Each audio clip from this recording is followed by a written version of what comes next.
खुलुमबाय आं दिनै जेएसपी एडभाइस 365 चेनेलनि जै मोनसे गोदान भिडिअ आपडेट होनो नागिरदों। बे भिडिअ आपडेटानो जाबाय गोबां समनि आवगायाव सासे बर' आइजोआ जोंनि बर' माहारिनि गाननाय दखनाजों बिथाङा फरेन कालचारनि मोनसे जकार डान्स होदोंमोन।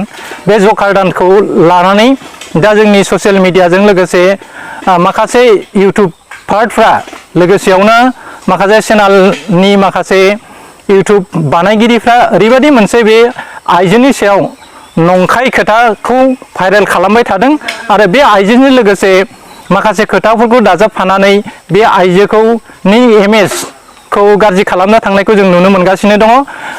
जों नुनो मोनो जाय बर' सिख्ला खिथु सोमावनानै जुदि भाइरेल जानाय बे भाइरेल जानायखौ लानानै बे आइजोखौ थैबाय होनना बुंदों। बे आइजोजों लोगोसे सासे गुबुन आइजोखौ दाजाबफानानै बिथांमोना मा खालामदों, बे आइजोखौ रायजो राजाफ्रा दोखो दोखो हमनानै बुदों बर' दखनाजों बेफोरबायदि गाज्रि मोसानायखौ होननानै बांसावदों।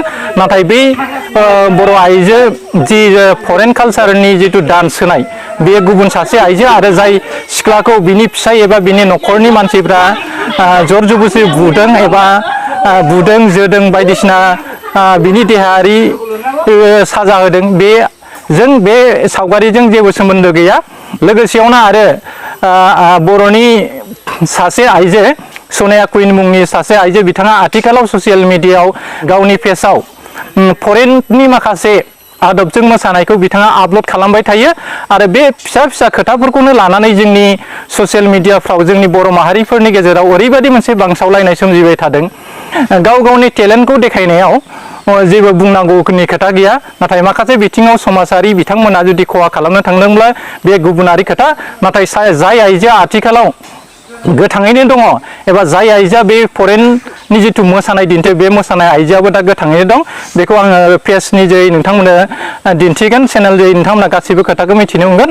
आरो आं बेखौ बर' सेंग्राफोरखौ खावलायनो लुबैयो, जोंनि साफ्रोमबो बर' सेंग्रा सिख्लानि आखायावनो एन्ड्रइड मबाइला आथिखालाव दंसै, नाथाय एन्ड्रइड मबाइलखौ लादों होननानै जोंनि मानसिफ्रा जानला मोनला खोथाखौ पस्ट होयो आरो माखासे खोथाफ्रा ओरैबायदि जोंनि समाजाव एफेक्ट खालामो जायनि थाखाय जोंनि जाखांफुनाय फरायसा लाइमोन आरो गार्जेनफ्रा ससियेल मिडियाखौ दिनै मोनसे गुबुंले थासारिजों बुंफबनायनि जाहोनाव ससियेल मिडियानि फारसे जानगारलांनो नाजानायखौ जों नुनो मोनगासिनो दं। बेनिखायनो आङो बर' कमिउनिटिनि माखासे सेंग्रा सिख्लाफोरखौ खावलायो, नोंथांमोना मोजां मोजां खोथाफोरखौ आपल'ड खालाम, मोजां मोजां खोथाफोरखौ लिर, जाहाथे जोंनि दावगाफुनाय लाइमोनफ्रा बेफोरखौ नायनानै माबा मोनसे खामानि मावनो हायो। आरो जाय इउटुबारफोर बिथांमोनखौबो आं खावलायो, नोंथांमोना खालि रां खामायनायनिखौल' नोजोर बोनानै थामहिनबा गावनि चेनेलखौ जौगाहोनायनि मिजिंखौल' लानानै गासै जिखि जाया थासारिनि सावगारिफोरखौनो जोङो चेनेलाव फोसावबाय थायोबा जोंहा गोबां बिथिङाव जोंनि समाजा खहा जागोन। बेनिखायनो जाय सावगारिखौ एबा जाय फेक्टफोरखौ जोङो लाखुमानो हायो बेफोरखौ लाखुमाना दोननायनि गोनांथि दङ। मानोना बावहाय जोंनि बर' समाजनि थांनाय थैनायनि माखासे कुइसन एबा सोंलुआ हाबनानै थायो। बेनिखायनो आं बर' इउटुबारफोरखौ जोंनि इउटुब चेनेलनि माखासे बिगोमाफोरखौबो आं खावलायो, नोंथांमोना सानै खायसे खोथाफोरखौ फोसाव आरो लोगोसेयावनो बे आइजोखौ लानानै अखम देखा मुंनि इउटुब चेनेला ओरैबायदि बर' हारिखौ मोनसे जुनाद हारि बादि खिन्थादों।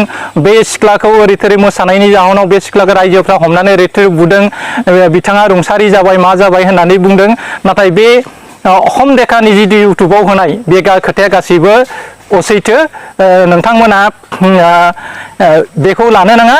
बेनिखायनो दा बे सानै बर' आइजोखौ लानानै जोंनि ससियेल मिडियायाव जा दावराव दावसि जाबाय दं, बेफोर खोथाफोरखौ जोङो दा बेखिनियावनो फोजोबनायानो मोजां। लोगोसेयावनो बे बिनानावा बे फरेन कालचारनि डान्स होनानै बेबादि दिन्थिनाया जेबो एथ' गिनाय जायाखै, बर' समाजाव जेबो खहा जायाखै होननानै आं सानो। बेखौ लानानै जोंनि सेंग्राफ्रा ससियेल मिडियायाव आरो इउटुबाव एसेबो दावराव जानांगौनि खोथा गैया होननानै आं सानो। लोगोसेयावनो जायफ्रा आंनि चेनेलाव गोदान बिथांमोनखौ आंनि जेएसपी एडभाइस चेनेलखौ साबस्क्राइब खालामना लानो थाखाय आं खावलायनो थाबाय। एसेनोसै, गोजोन्थों, खुलुमबाय।